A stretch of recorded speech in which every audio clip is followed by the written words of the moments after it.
Renungan Harian Senin tanggal 16 November 2020, Pekan Biasa ke-33. Tuhan, supaya aku dapat melihat. Bacaan pertama diambil dari kitab Wahyu, bab 1 ayat 1-4, bab 2 ayat 1-5a, dan bacaan Injil dari Injil Lukas bab 18 ayat 35-43. Saudara-saudariku terkasih, bila saya mengamati peristiwa perjumpaan Yesus dengan orang-orang sakit, orang yang menderita, yang membutuhkan penyembuhan Yesus adalah agar mereka disembuhkan dari penyakit yang dideritanya. Misalnya supaya aku dapat melihat, supaya aku berbicara, supaya aku berjalan, dan lain sebagainya. Mereka meminta sesuatu sesuai dengan kebutuhan yang mendesak saat itu.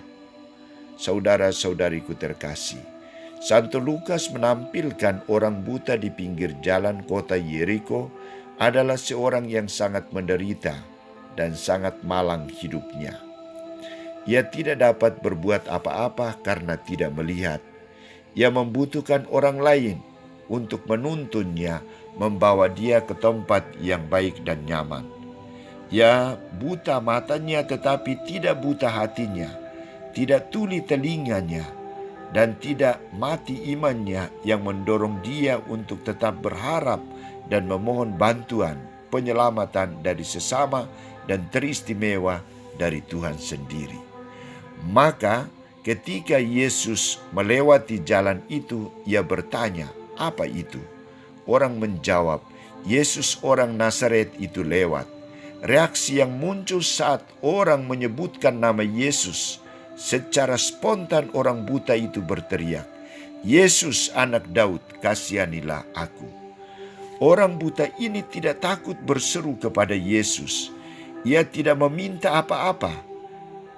Ia tidak berseru tentang keluhan penderitaannya.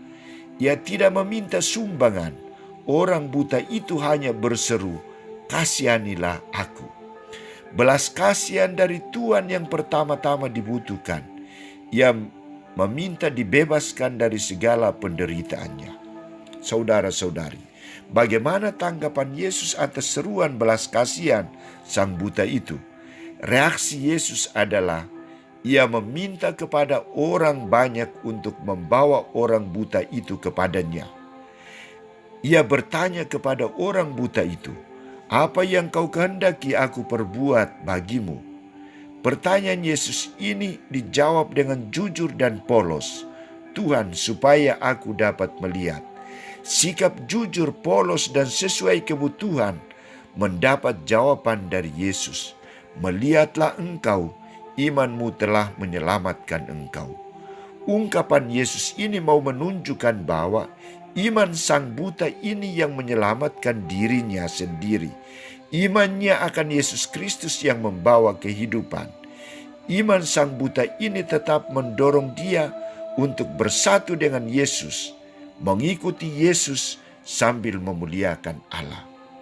Saudara-saudariku terkasih, dari semua kenyataan ini, Santo Lukas menampilkan sikap perjuangan yang tak kenal lelah dan didukung dengan iman yang kuat akan Yesus anak Daud yang hadir menjadi juru selamat, mendorong orang buta itu bertekad untuk mengalahkan segala godaan dan tantangan dari orang-orang di sekitarnya agar ia bertemu dan tinggal bersama dengan Yesus. Karena Yesuslah satu-satunya yang menjadikannya melihat dan memuliakan Allah. Saudara-saudariku terkasih, kita tidak buta, kita memiliki mata yang sehat. Kita dibutakan oleh situasi dan godaan dunia. Kadangkala kita menutup mata untuk melihat orang yang menderita, orang yang sakit.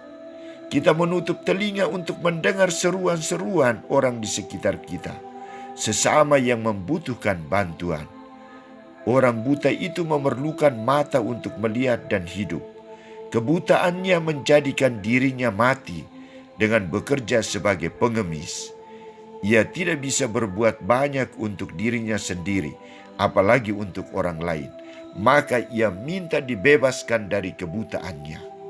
Imannya telah menyelamatkan dia. Ia bisa melihat dunia, bisa melihat Yesus, dan berjalan bersama Yesus sambil memuliakan namanya. Hendaknya kita juga harus memiliki keyakinan seperti orang buta ini. Berseru kepadanya dan memohon bantuannya, melihat dia dan bekerja bersama dia. Kita juga memiliki iman seperti sang buta, tetap mengikuti Yesus dan memuliakan Allah. Tuhan, supaya aku dapat melihat. Amin.